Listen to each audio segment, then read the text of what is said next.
أعوذ بالله من الشيطان الرجيم بسم الله الرحمن الرحيم إن الحمد لله نحمده ونستعين ونستغفر ونعوذ بالله من شر أنفسنا ومن سيئات أعمالنا من يهديه الله فلا مضل له ومن يضلل فلا هادي له وأشهد أن لا إله إلا الله وأشهد أن محمدا عبده ورسوله أما بعد. Bizden bugün okumakçı olan derslikimiz yine Arap dili grammatikası hakkında. Arap dili grammatikası hakkında toxtalımız. Arap dili grammatikası kitabımız Arap dili grammatikasında biz ders kılmakçı olan kitap Alfiyet Malik. Endi biz Arap dili grammatik kitapka başlaştan burun avvalen biz şu grammatika yani nahve hakkında toxtalıp ötümüz. Endi nahve degan söz bu Uyg'urcha ma'nosi yani hozirgi lug'at ma'nosi va grammatiklik istilohiy atalg'u ma'nosini aytgan vaqtimizda nahve lug'at jihatda jiha degan ma'noni keladi. Undan boshqa qasd degan ma'noni keladi, yine taraf degan ma'noda va shundaqla maqsad degan ma'nolarda keladi va undan boshqa yine bu kısım degan ma'noda keladi va undan boshqa ba'z degan ma'noda ishlatilgan, misli o'xshash degan ma'noda ishlatilgan. Endi islohiy ma'nosida nahva degan nima desa, an-nahwu qawaidu yu'rafu biha wazifatu kulli kalimatin dakhil al-jumla وضبط أواخر الكلمات وكيفية إعرابها دب علماء بني هر خل تعرفات باقين. دمك جراماتيك ديجان نمارسة قواعد يعرف بها هنا جراماتيك نحو نمداوات تدرس نحو قواعد دوات. هنا قواعد ديجان نمارسة قاعدان جمعيسي قواعد هنا هو الأساس ديجان ما عندنا جراماتيك ديجان برخل أساس هو degan ma'noda bo'ladi. Shu grammatika qavaid yu'rabu biha kullu kalimatin vazifatu kullu kalimatin daxilal jumla. Jumla ichidagi har bir so'zning vazifasi uning bilan bilinadigan qoidalar dedik. Ya'ni har bir so'zning jumla ichidagi har bir so'zning vazifasi uning bilan bilinadigan deyishimizningki Ki maksat yani mesela cümle içinde her bir söz ma'lum bir vazifelerni o'tab keladi. Mesela Ja'a Muhammedun desek Muhammedun degan söz mishadagi vazifasi fa'illik vazifasini o'tab kelgan bo'ladi. Ra'aytu Muhammadan desek Muhammadan degan söz mana mishada bu maf'ulun bihlik vazifasini o'tab kelgan bo'ladi. Sallamtu ala Muhammadin desek mishada Muhammad degan söz majrurlik vazifasini o'tab kelgan bo'ladi. Egri bilan. Shundaqla cümle içindeki her bir sözün vazifesini onun bilan bilinadigan ve söz ahırının suzuq tavuş belgisi inin bilan bilinadigan.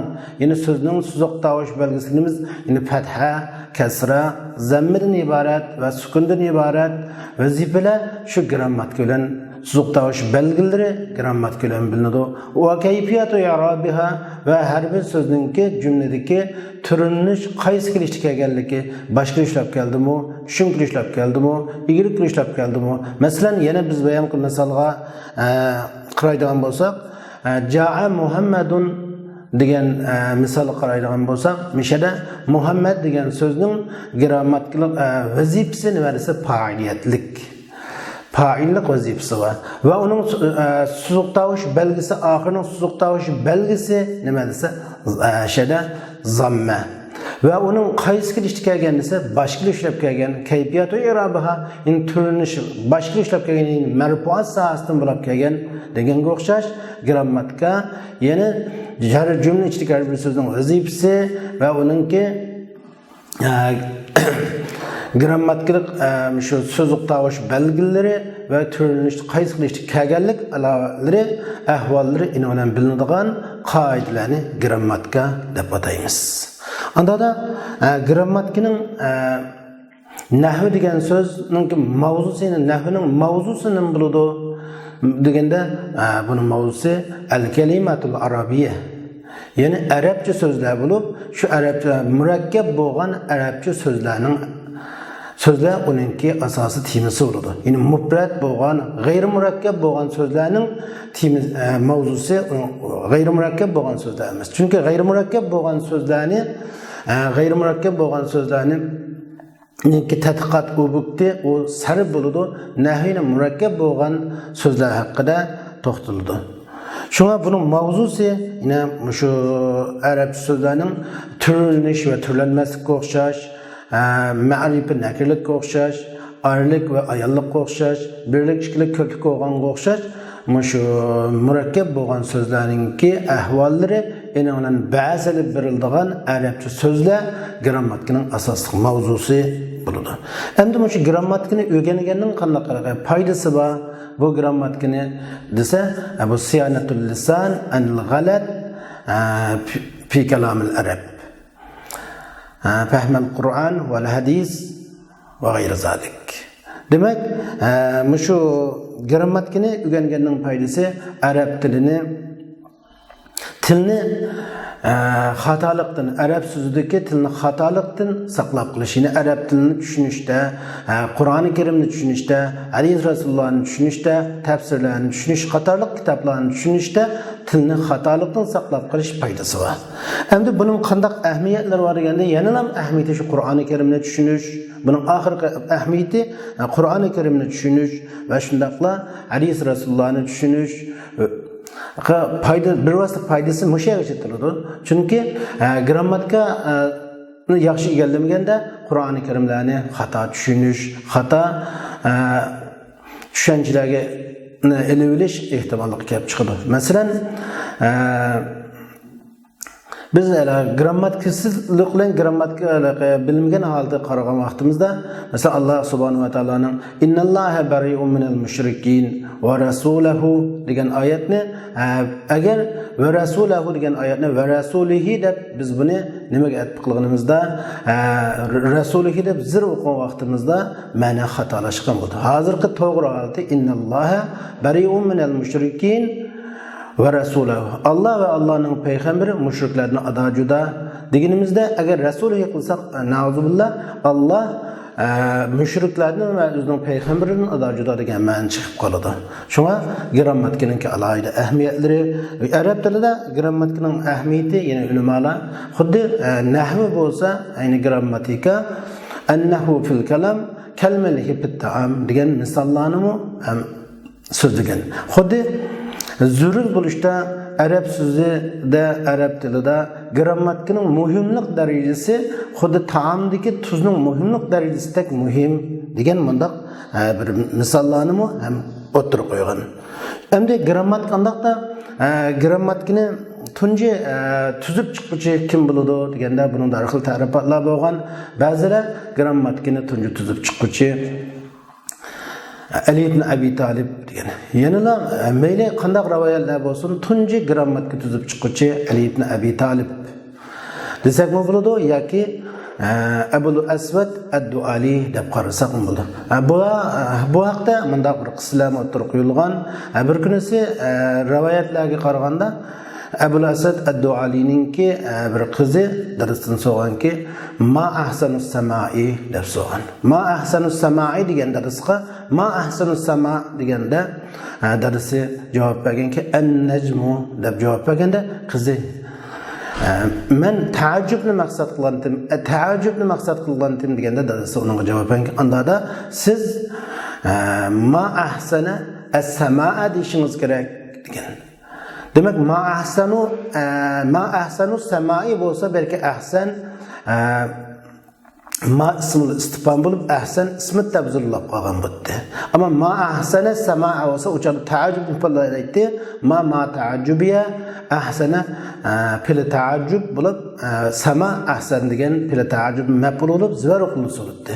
Demek mana shundaqla bir kunlikda biz bayon o'qigan oyatni bir qaridin innalloha bari'un minal mushrikin va rasulihi deb o'qiganini anglab buning g'alayida xato ketayotganligini, kishilarning mushu oyatlarni o'qishda xatolashayotganligini, ba'zi arab so'zlarini dashda taajjubni maqsad qilib, xabarni maqsad qilib, bir savol maqsad qilib qolganlik ahvollarini bayqab, buningda bir qoidalarning tuzilishi lozim ekanligini bu Abul Asad ad-Duali degan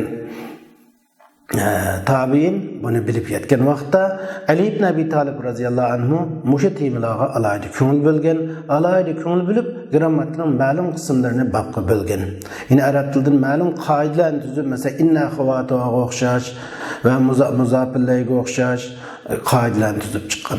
Va shuning bilan Ali ibn Abi Talib radhiyallohu anhu Abul Asad ad-Dualidan mushu grammatika haqida alayda bir ahamiyat berish, mushunga ko'ngil bilish to'g'risida unha hazan nahvi degan. Ya'ni sen mushkil manhajni davomlashtirgan grammatikalarni mushunaqa har xil holatga bo'lish, har xil holatlarga shu bablarga bo'lish, mushuni qalblashtirish haqida alohida uni buyruq qilib, unha hazan nahvi degan. Shu kundan boshlab, shundan boshlab bu nahvi grammatikaning ismi nahvi deb atalgan. Shunga tunji vazi kim desa mayli Abul Asad ad-Duali desak bo'ldi yoki Ali ibn Abi Talib radhiyallohu anhu desak bo'ladi. Va shundaqla bu grammatikani nimishqa nahvi deb atalgan desa Ali radhiyallohu anhu unhu hazan nahva deganligi uchun sen mushkil manhajda mangan, mushkilni mushini maqsad qilgan, mushkil uslubda, mushkil yo'lda mangan degan mushu iboratga asosan shu grammatika nahva deb atalgan. Endi Abul Asad ad-Duali degan nurg'un ulamolar grammatikaga sohasida taraqqiy qildi, grammatika ilmlarini ko'plab yozdi, kitoblar buni umumiyda qalblashtirdi. Hozir holatda nurg'un kitoblar yozilib keldi. Abul Asad ad-Duali degan yana nurg'un mashhur ulamolar o'tgan. Masalan, Abul Asad ad-Duali degan Ustoz Halil ibn Ahmad al-Farahidi dunyoga keldi. Bu nurg'un grammatik kitoblarini, she'r va boshqa uruz qofiya degandek musahalada naydi katta olim. Undan keyin masalan Halil ibn Ahmad al-Farahidi keyin va uning boshqa nurg'un ulamolar maydon keldi. Masalan Imom Suvay maydon keldi, Imom Kisai maydon keldi, Imom Asma'i maydon keldi, Imom Mubarrat maydon keldi. Va shundaqla yine Mısır Abdülqahir Jurjani meydana kelgan bo'ldi. Ibn Malik Alfiya degan kitob va undan boshqa nurg'un kitoblarni yozgan bo'ldi. Demak, grammatika ulamolari nurg'un kitoblarni tuzib chiqdi. Va shundaqla grammatika sohasida cho'ng ikki dona fariqa ham maydon keldi. Ya'ni Kufi fariqasi va Basri fariqasi deb Basriyin va Kufiyin degan ikki fariqimi grammatikada alohida maydon kelgan. Endi grammatikada Basriliklarning alohida peshvosi Imom Suvay bo'lib tunilgan, Ko'pilliqlarningki alohida peshvosi Imom Kasai maydonga kelib tunilgan.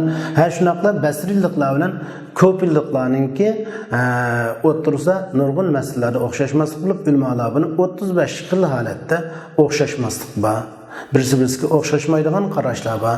Masalan, buning misollaridan biri misol qaysi degan vaqtimizda bu misollardan biri misol, ya'ni masalan halning amil haldan ilgari kelish durustmi, say va hal ism zohir bo'lganda degan ixtilofni tuzgan. Masalan, Ja'a Muhammadun rakiban, Ja'a Muhammad rakiban degan misolda yoki Ja'a Muhammadun mashiyan degan mushlaq misollarda Ja'a Muhammadun mashiyanda hech qanday ixtilof yo'q. Lekin mashiyan Ja'a Muhammadun yoki rakiban Ja'a Muhammadun deganda buningda ixtilof bo'lgan.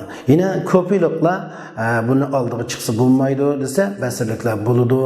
Amillarning oldida kelsa bo'ladi degandek ixtilofdan 35 xil ixtilof o'tirib qo'yilgan. Inshaalloh keyin grammatika jihatga ko'pchiliklar bilan basirliklarning o'tirishga ixtilof degan tema to'xtalgan vaqtimizda buni yana qayta so'zlab o'tamiz inshaalloh. Demak, grammatikaninki alohida tunji vazilardan tortib ta bugungi kun qadar biz shu o'qimoqchi bo'lgan Ibn Malik bu shu mashhur bo'lgan ulamolarning Alfiyaning avtori Ibn Malik bu mashhur bo'lgan ulamolarning qatorida hisoblanadi.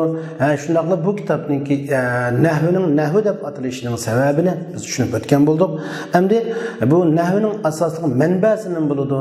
Nahv qaysi xil nimani manba qiladi? Nahv odatda buning dalili nima?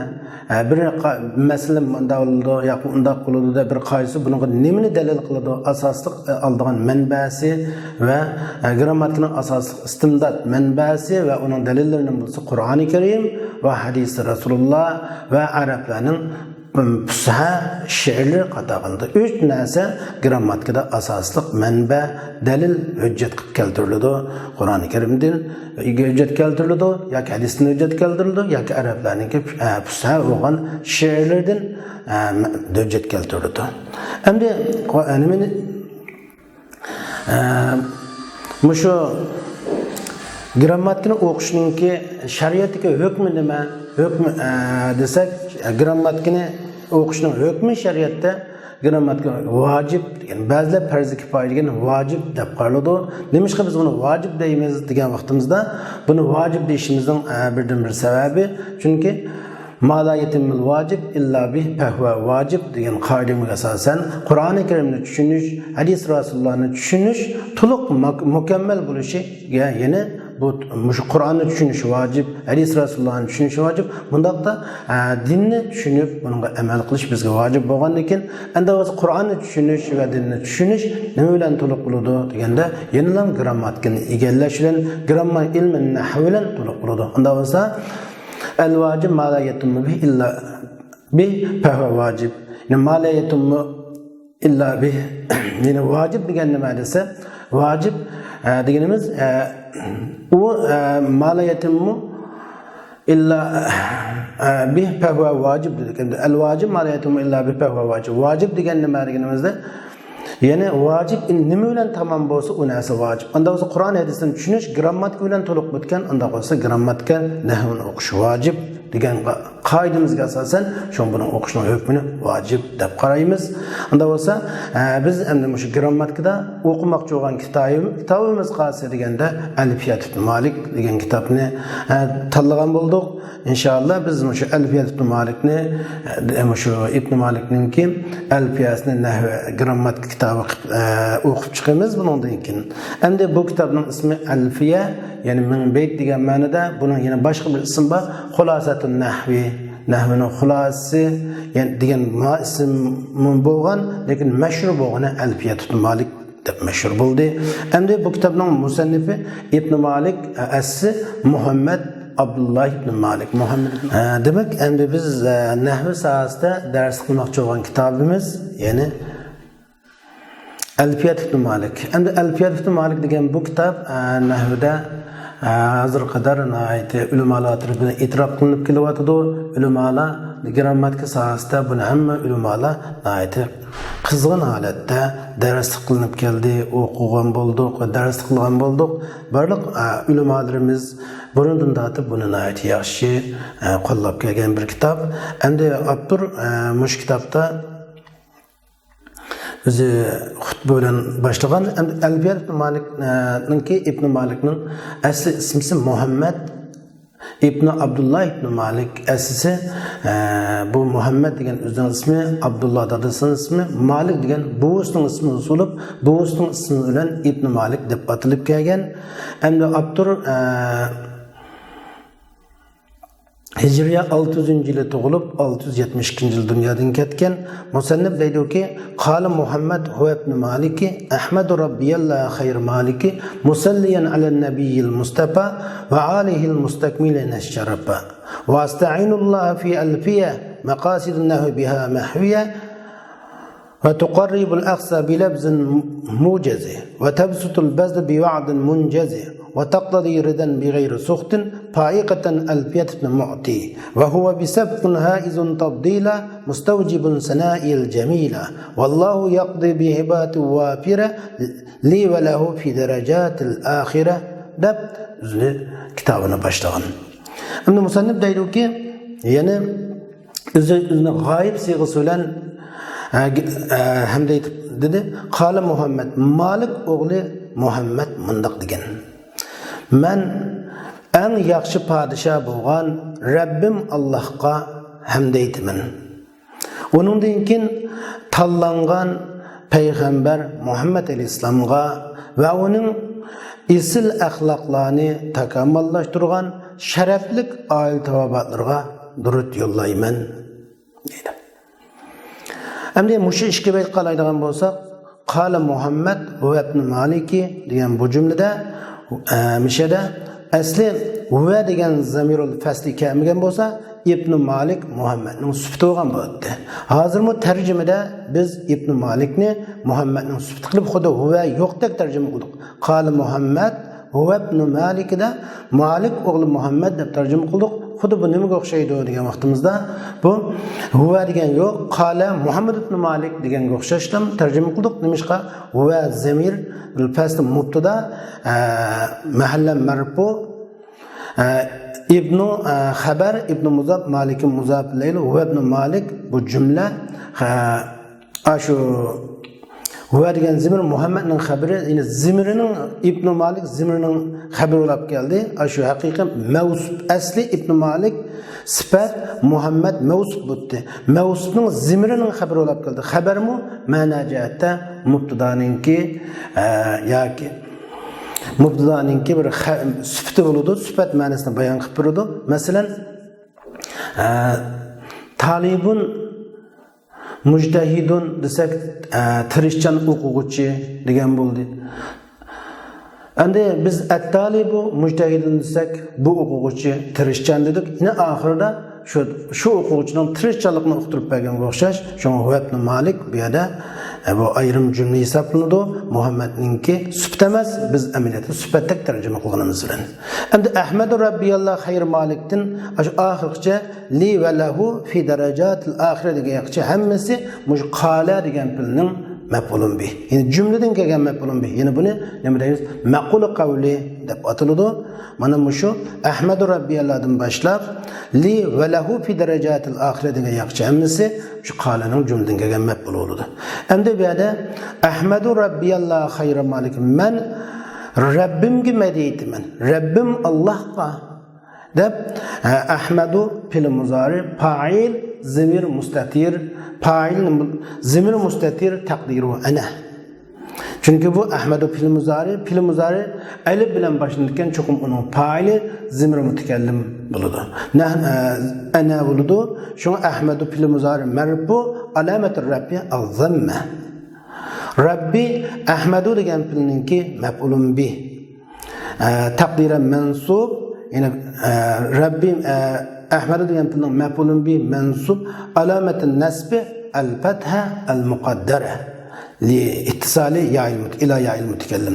Çünkü mutakallimning ya'si tutashqanlik sababli muqaddar bo'lgan fathani alamatun nasbi, nasbilikning alamati, tushum kelish alamati taqdir qilingan fatha deb qaraymiz. Chunki i'rob yoki uch xil bo'ladi. Yoki zahiran bo'ladi, yoki mahallan bo'ladi, ya taqdiran bo'ladi. Endi ism maqsur bo'lsa, yoki ism manqus bo'lsa, yoki mutakallimning birinchi shaxsning yasqi muzab bo'lgan ismlarda i'rob taqdiran bo'ladi. Shunga bu yerda biz Rabbida asli ba'ning ustida zibarni ba deb qaraymiz. Rabbida hozir mutakallimning yasqi savilan ba'zi Rabbidagi ba'zi o'qilib qoldi. Asli u Rabba o'qilgan ba'di. Nemishqa bari mutakallimning yasning sababidan Rabbi zikr qilib qoldi. Asli u Ahmadu degan so'zning maf'ulun bih bo'lganligi uchun zibar qilish kerakdi. Shunga Rabbi maf'ulun bih mansub alamatun nasbi al-fatha al-muqaddara li ittisali ila ya'il mutakallim. Mutakallimning yasini tutashqanlik sababdan biz buni ba deb qaragan fatha bilan tushuntirishlar kelgan deb qaraymiz. Endi Rabbi mudaf mutakallimning yasi, birinchi shaxsning yasi mudaf ilay mahallan majrur li'annahu zamir mabni. Çünkü mabni bo'lgan zamir. Endi Alloh Rabbidan bu yerda badal deb qaraladi yoki atbi bayon deb qaraladi. Xayr Malik hal. Xayr Malikka ikki xil ehtimollik va xayr Malik hal yoki a'ni degan filning maf'ulun bih. Tashlangan filning maf'ulun bih bo'ladi yoki holat bo'ladi. Ahmad sayibul hal Rabb degan maf'ulun bih bo'ladi. Sifat emas. Ma'noda sifatdak ma'no chiqqan bilan amaliyotda nima emas, u sifat emas. Anja o'zi sifat bilan halning nima farqi bor? Odatda hal degan bir sifat. Lekin sayibul hal bilan sifat bilan halning o'tirdi ma'lum farqlar bo'ladi. Ama lekin manajati halmu asli bir sifat bo'lib kelgan so'z. Şuna hayr malik, hayr muzab, malik muzab ile hayr malikni biz halat deb qaraymiz. Şuna Rabbim en yaxshi padişah, en yaxshi bo'lgan padişah Rabbim Allah hamd aytaman. Endi musalliyan ala nabiyil mustafa ki musalliyan bu yerda biz tarjima qilishda uningdan keyin deb tarjima qildik. Bu yerda uningdan keyin degan so'zni nereden topdik deganda musalliyan degan so'z bu yerda grammatik vazifasi hal. Hal bu hal qanday hal desa, hal asli isharga hal bir nechaga bo'ladi. Bu yerga hali muqaddara. Hali muqaddara degan nima desa, uningdan keyin yuz bergan bir ahvolni bayon qilgan halni biz hali muqaddara deymiz.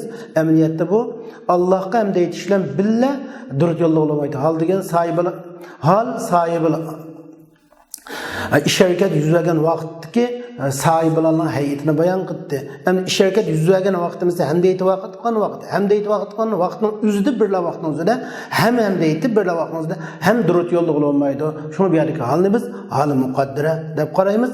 Hali muqaddara degan undan keyin bo'lgan bir hadisini bildirgan bo'g'achqa, shuni buni biz undan keyin deb musalliyani shunday tarjima qilamiz. Musalliyan alan nabiyil mustafa tanlangan payg'ambarga durut yo'llayman deb tarjima qilamiz. Alan nabiy mishar musalliyan degan so'zga aloqador bo'ladi. Yana uningki maf'ulun bi g'ayri sarih desak bo'ladi. Al mustafa an-nabiyninki sifat bo'ladi. Alan nabiyil mustafa and sifat mavsufga agishti irobda mustafa bu ism mahsur bo'lg'achqa شو المصطفى موصوف أن المصطفى صفة النبي موصوف بلوب المصطفى صفة مجرور علامة الجر الكسرة المقدرة لأنه اسم المقصور çünkü اسم مقصور bo'lganligi uchun ba deb qaralgan kasra bilan ilgili qilishlar kelgan sifat deymiz. Va alihil mustakmilina shurufada va huruful atf bo'ladi. Alihil ve alihideki ali en-nebiga atf bo'ladi. Alihin o'zdir o'qilishi nebiga atf bo'lganligi uchun va ala alihi degan ma'noda bo'ladi. U Muhammad alayhisolamning oil tavobatlariga durud yo'llayman. Qanday oil tavobatlariga? Mustakmilin bo'lgan oil tavobatlariga.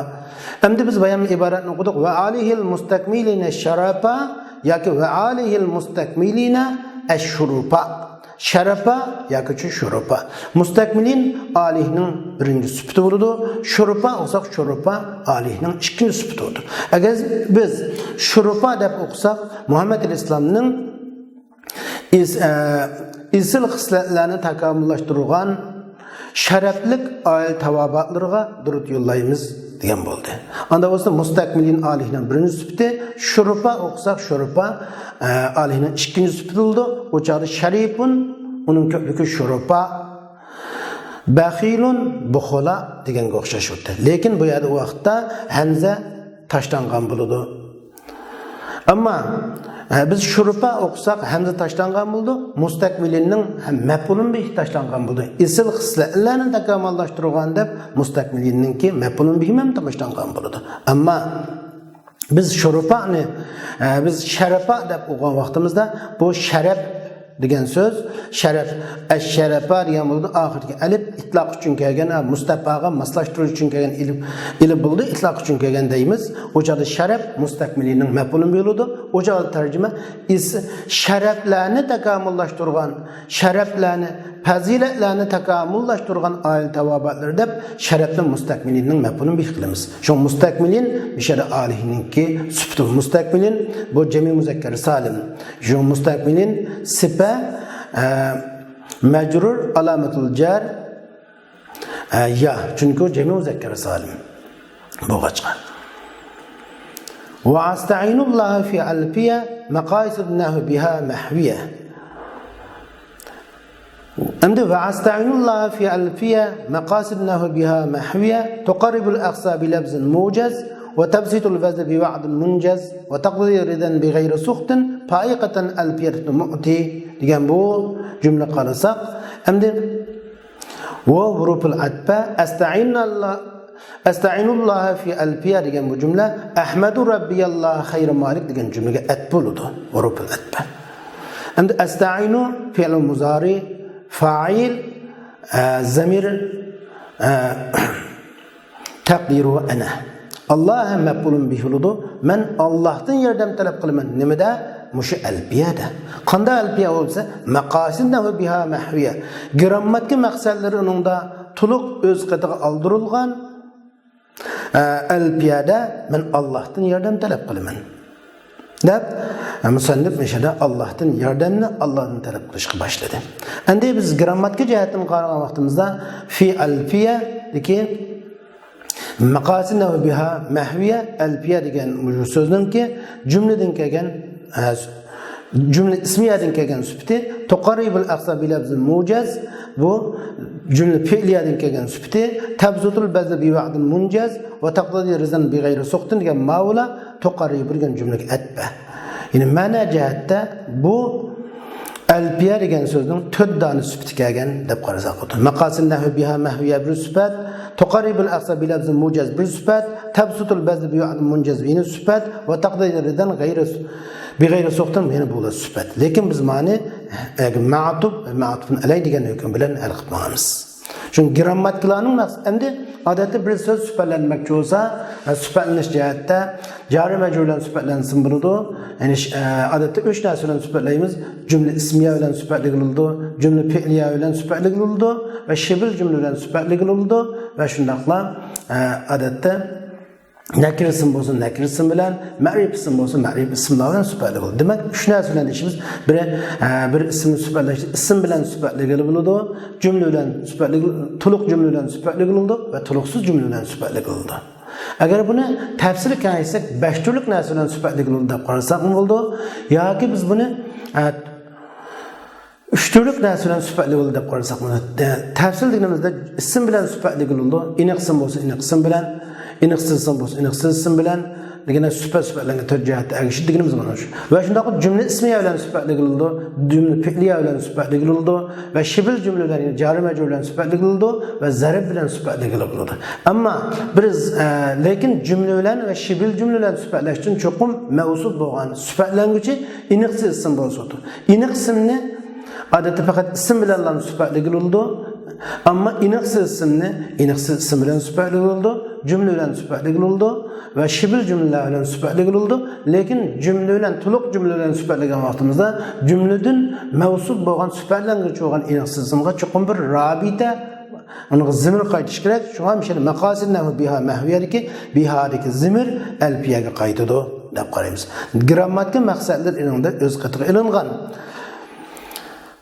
Tuqarribul aqsa bi lafzin mujaz cho'ng yiroq ma'nolarni aqsa al-aqsa al-ba'id degan ma'noda yiroq bo'lgan ma'nolarni yana zehnidan noit yiroq bo'lgan cho'nqur bo'lgan ma'nolarni qisqagina iborat bilan noit oz iborat qisqa iboratlar bilan zehnilarga yaqinlashtirib beradi deydi. Bu alfiyada grammatik maqsadlar o'z qatiga ilingan bo'lib bu alfiya qisqa iboratlar orqali cho'nqur mazmunlarni zehniga yaqinlashtirib beradi. Va tabsutul bazli bi va'din munjaz. Va tiz bo'lgan va'dasi bilan bu mo'l ilmlarni o'rganguchiga ato qiladi. Mo'l ilmlarni ato qiladi kimga? Bi va'din munjaz. Ilm o'rganguchiga bi va'din munjaz. Nada tiz bo'lgan va'dasi bilan mush kitobni o'qigan hamallam tiz bu kitobning shundoq bir va'dasi borki, shundoq bir odam uni o'qisa, buni nurg'un qoidalarni, nurg'un ilmiy foydalarni ato qiladi. Shunga tiz bo'lgan va'dasi orqali mo'l ilmlarni o'rganguchiga ato qiladi. Va taqdiridan bi g'ayri suqtin va bu kitob, bu alfiya sahib mush kitobni yozuvchiga va mush kitobni sharhlayguchilarga va mush kitobni o'rgatuvchilarga va bu kitobni o'rganuvchilarga hammalarga shak shubhasiz rozilikni talab qiladi. Rozilik beradi bu kitob. Cho'qim mush kitobni o'rganish orqali yozgan va shunday bu kitoblarni sharhlagan, bu kitobni o'rgatgan, o'rgangan, mush kitobdan foyda olgan hamma odamlar mush kitob orqali bir rozilik qilishalaydi. Uningdan sirt bu kitob haqiqatan alfiyat ibn Mu'ti. Bu alfiya ibn Mu'tining alfiyasidan yuqori o'rinda turadi. Bu İbn Mu'ti'ninki alfiyasini yuqori bir o'rinda turdi deyishimiz. Endi İbn Mu'ti kim desa İbn Mu'ti bu İbn Malik'ten burun grammat kitabı yazgan, İbn Malik'ten burunroq bir grammat kitobidan birini yazgan katta alim. Endi İbn Malik'ning mundaqla bir alfiya kitobini yozishiga turtki bo'lgan sababchi bo'lgan alim desak bo'ladi. Chunki İbn Mu'ti İbn Malik'ten burun grammat kitobdan birini yazgan. Bu grammat kitobini yazganda mush yozgan kitobni İbn Malik ko'plab o'zi o'qigan ham o'quvchilarga o'rgatgan. Shu jarayonda o'zida yana shundoq bir İbn Mu'ti'nin alfiyasiga o'xshash bir alfiy kitobni yozib chiqish istiki qo'zg'alib, shu sababli bu kitobni yozib chiqqan. Endi bu İbn Mu'ti'nin kitobidan amazda nima bo'lib yuqori o'rinda turdi desa, İbn Mu'ti'nin kitobidan yuqori o'rinda turishi, chunki İbn Mu'ti'ning kitobida ba'zi mazmunlar inchki holatda mana bablarga bo'linmagan bo'lsa, ma'noda bu fa'ilning babi, bu maf'ulun bihning babi, bu mubdaning babi deb nihoyat bablarga bo'linish, taqsimlanish ahvoli İbn Mu'ti'ninkidan alayda yuqori o'rinda turganligini o'tirib qo'yilgan. Shu sababdan İbn Mu'ti'ninki alfiyasini yuqori turdi deymiz. Anda o'z İbn Mu'ti'ning kitobi nihoyat ko'plab kishilar foyda olgan va ilm mush kitob orqali nurg'un odamlar ilmga erishgan. Jumladan Musannif rahimahulloh bundan ko'p foyda olgan. Va huwa bisabqin haizun tafdila mustawjibun sana'il jamila. Endi İbn Mu'ti bo'lsa bu mushu grammatikaga İbn Malik'ten ilgiri qadam qo'yganlik sababli, mushundaq bir alfiyni İbn Malik'ten burun ilgiri yozganlik sababli bu mo'l fazilatlarga, katta fazilatlarga erishidi va mustavjibun sana'il jamila va u shundaqla İbn Malik deydiki, mening go'zal madihlarimga loyiq. İbn Mu'ti mening haqiqatan go'zal madihlarimga loyiq. Men uni haqiqatan madihlayman kitobni. İbn Mu'tining kitobini deb shundaq deydi. Vallahu yaqdi bi hibati wafira li va lahu fi darajatil akhirah. Allah subhanahu va taala Musannif rahimahullah deydiki, Allah subhanahu wa ta'ala bana ve İbn Mu'ti'ga ahirette mol mukafotlarni bersin. Deb Musannif rahimahullah o'ziga va İbn Mu'ti'ga ahirette bir yaxshi mukofotlarni Allohning berishini talab qilgan. Allah subhanahu wa ta'ala İbn Mu'ti'ga va İbn Malik'ga va barliq ustozlarga Allah ko'p mukofotlarni, mo'l ata-esanlarni ato qilgay. Bugungi darsimiz shu kitobimizni boshlab olgan bo'ldik. Mishara to'xtaydi. Inshaalloh Alloh xolisa keyingi darsimizda biz grammatikaninki kalam ve kelime hakkında to'xtalamiz. Yine kelime degan nima, kalam degan nima, kalam nimadan tuziladi, kelime nimadan tuziladi, qanday bo'lsa kalam bo'ladi, qanday bo'lsa kelime bo'ladi, qanday bo'lsa kalam bo'lolmaydi deganga o'xshash, qanday bo'lsa biz maqsad qilgan kalam emas degan haqida inshaalloh kinki al-kalam va ma yata'allabu minhu degan bobdan darsimizni boshlaymiz. Bugungi darsimiz shu to'xtagan bo'ldi va oxir da'vana alhamdulillahi robbil alamin.